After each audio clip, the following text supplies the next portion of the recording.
Simple ಆಗಿ ಸಖತ್ ಟೇಸ್ಟಿಯಾಗಿ ಈ ರೀತಿ ಒಂದ್ಸಲ ಡ್ರೈ ಗೋಬಿ ಮಾಡಿ ನೋಡಿ.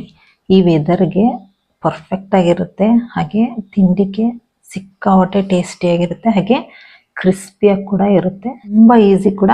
ಅದು ಹೇಗೆ ಮಾಡೋದು ಅಂತ ನೋಡ್ಕೊಳ್ಳೋಣ ಬನ್ನಿ. ಮೊದಲಿಗೆ ಒಂದು ಬೌಲಿಗೆ 1 ಸ್ಪೂನ್ ಆಗುವಷ್ಟು ಅಕ್ಕಿ ಹಿಟ್ಟು, ಒಂದು 3 ರಿಂದ 4 ಸ್ಪೂನು ಕಾರ್ನ್ ಫ್ಲೋರು, ಹಾಗೆ ಧನಿಯಾ ಪುಡಿ 1 ಸ್ಪೂನು, ಗರಂ ಮಸಾಲ 1 ಸ್ಪೂನು, ಅಚ್ಕಾರದ ಪುಡಿ 1 ಸ್ಪೂನು, ಅರ್ಧ ಸ್ಪೂನು ಪೆಪ್ಪರ್ ಪೌಡರು, ಹಾಗೆ ಅರ್ಧ ಸ್ಪೂನು ಶುಂಠಿ ಬೆಳ್ಳುಳ್ಳಿ ಪೇಸ್ಟು, ರುಚಿಗೆ ತಕ್ಕಷ್ಟು ಉಪ್ಪನ್ನು ಸೇರಿಸ್ಕೊಂಡು ಚೆನ್ನಾಗಿ ಒಂದ್ಸಲ ಮಿಕ್ಸ್ ಮಾಡಿಕೊಂಡು ಅದಕ್ಕೆ ನೀರನ್ನು ಸ್ವಲ್ಪನೇ ನೀರನ್ನು ಸೇರಿಸ್ಕೊಂಡು ಒಂದು ಹದಕ್ಕೆ ಕಲಿಸ್ಕೊಬೇಕು.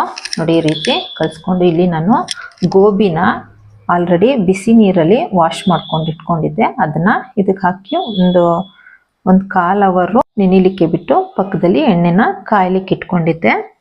ಈಗ ಎಣ್ಣೆ ಕಾದಿದೆ, ಇದಕ್ಕೆ ಒಂದೊಂದನ್ನೇ ಹೂಕೋಸನ್ನ ಹಾಕ್ಕೊಂಡು ಚೆನ್ನಾಗಿ ಕ್ರಿಸ್ಪ್ ಆಗೋವರೆಗೂ ಫ್ರೈ ಮಾಡ್ಕೊತಾ ಹೋಗ್ಬೇಕು.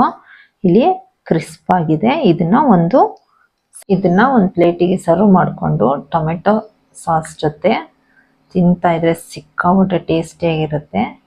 ಸೊ ಇದೊಂದ್ಸಲ ಟ್ರೈ ಮಾಡಿ ನೋಡಿ, ಹೇಗಿತ್ತು ಅಂತ ನಂಗೊಂದು ಕಮೆಂಟ್ ಮಾಡಿ ತಿಳಿಸಿ.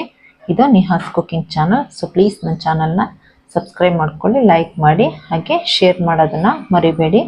ಮತ್ತೊಂದು ವಿಡಿಯೋದೊಂದಿಗೆ ಭೇಟಿ ಆಗ್ತೀನಿ. Thank you for watching.